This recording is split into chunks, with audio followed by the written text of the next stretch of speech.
श्री राधे। एक जिज्ञासु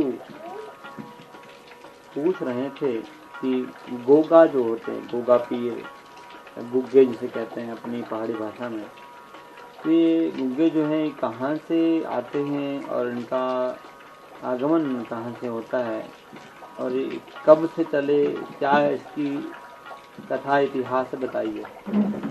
जब कोई प्रश्न उठता है तो हम भी शास्त्रों का अवलोकन करते हैं और शास्त्रों का अवलोकन करके फिर आपके सामने अपनी बात को प्रस्तुत करते हैं, उस प्रश्न का उत्तर देते हैं। तो गोगा नवमी जो होती है भगवान कृष्ण के जन्म के अगले दिन, उसी दिन गुग्गों का जो उत्सव होता है और गुग्गे जो है घूमते हैं घर घर में जाकर के। और ये गुग्गा वास्तव में थे कौन? ये जाहर वीर नाम से प्रसिद्ध हुए गोगा जी।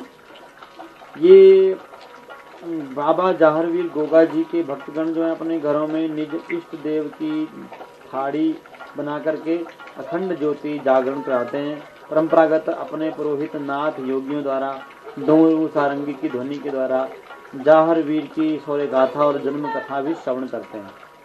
ये बहुत बड़े जो है तपस्वी हुए, बहुत अच्छे महापुरुष हुए, इसलिए इनको भगवत स्वरूप मान करके लोग पूजा करते हैं। ये इनका जो जन्मभूमि बताई गई है वो राजस्थान में चूरू बताई गई है। चूरू में इनका जन्म हुआ, जनपद ददरेबा में, जो कि गंगानगर के निकट है। जनपद गंगानगर के निकट जो है तहसील भादरा में गोगा मड़ी नाम से इनका समाधि मंदिर प्रसिद्ध है।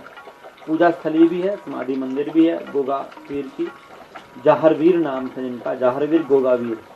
तो गोगा वीर, गुलाल वीर या गोगा गर्भी, जाहर जहरी नाम से भी इनको पुकारा जाता है। जाहर जहरी, गोगा गर्भी, गुलाल वीर और गोगा वीर। तो इस प्रकार से उनकी पूजा के लिए जैसे हम लोग अनेक प्रकार की पूजा करते हैं, जैसे लौंग, जायफल, कपूर, गुग्गल, गौ माता का घी। गौ माता के घी का बड़ा महत्व जो है सभी देवताओं ने माना है। और राजस्थान में हम जाएंगे तो आपको वहाँ पर जर्सी गौएं नहीं मिलेंगी और भैंसें भी नहीं मिलेंगी, वहाँ सभी गौ भक्त हैं। और चूरू राजस्थान में है। राजस्थान एक ऐसा स्थान है पूरे भारत में जहाँ सबसे ज़्यादा गौ माताएँ हैं, देसी नस्ल की देसी गौ माताएँ। और मुझे वहाँ कई बार जाने का सौभाग्य प्राप्त हुआ, कई बार वहाँ रहने का सौभाग्य प्राप्त हुआ। तो इस प्रकार से यहाँ जाहरवीर जी के बारे में बड़ी सुंदर सुंदर कथाएं हैं।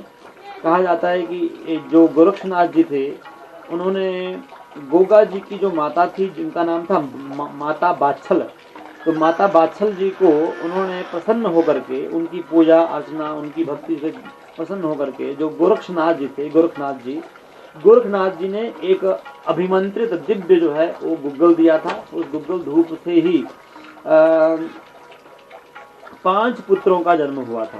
तो कहते हैं ये 5 बंध्या माताएं थी, 5 बांझ माताएं थी, इनके बच्चे नहीं थे, परंतु गोरखनाथ जी के प्रभाव से, उनकी तपस्या के फल स्वरूप, उनके तप के प्रभाव से और उनकी आशीर्वाद से ये 5 पुत्र जो है 5 माताओं को हुए थे। अब ये कौन कौन सी और माताएं हैं इनके बारे में हम चर्चा नहीं करेंगे। और महारानी बच्छर से जो है जाहरवीर भी हुए। और दूसरी जो माताएं थे आपने सुनना तो सुन लीजिए। पुरोहतानी से जो है नरसिंह पांडे जी हुए, दासी से मंजूवीर हुए, महतरानी से रत्नावीर जी हुए, बंध्या घोड़ी से नीलाश्ववीर जी हुए। अब देखिए बड़ी विचित्र बातें हैं। ये 5 माताएं जो बताई गई वो एक ही घर की हैं, जिसमें कि महारानी जो बाछल है उनसे जाहरवीर गोगा जी हुए, ये महारानी के पुत्र थे। दूसरी उनकी पुरोहतानी थी, पुरोहित की पत्नी थी, जिनके जो है नरसिंह पांडे जी हुए। और दासी थी एक, उसके मंजूवीर हुए और मज्जूवीर जी हुए। और महतरानी से रत्नावीर जी हुए। और एक घोड़ी भी थी जो कि कोई बच्चा नहीं देती थी, उस घोड़ी के भी उत्पन्न हुआ एक बालक नीलाश्ववीर। तो ये किसके प्रभाव से? श्री गोरखनाथ जी महाराज जी के प्रभाव से यह दिव्य जो है वो कार्य संपन्न हुआ। जैसे आज जो है योगी आदित्यनाथ जी जो कि गोरक्षनाथ जी की ही पीठ पर विराजमान है गोरखपुर में, तो उनके आशीर्वाद से भारत में राम जन्मभूमि का शिलान्यास हुआ, राम जन्मभूमि का पूजन हुआ। और उन्हीं के ही नेतृत्व में दिव्य दिव्य कर्म जो है वो हो रहे हैं। लगता है गोरखनाथ जी ही जैसे आदित्यनाथ, योगी आदित्यनाथ जी के रूप में जो प्रकट हुए हैं। तो आइए गोगा जी की स्मरण में हमने आदित्यनाथ जी को भी स्मरण किया और गोगा नवमी के बारे में जाना, गोगा पीर के बारे में, गुग्गा पीर के बारे में जाना। जय श्री कृष्ण और बोलिए जाहर वीर गोगा वीर जी महाराज की जय।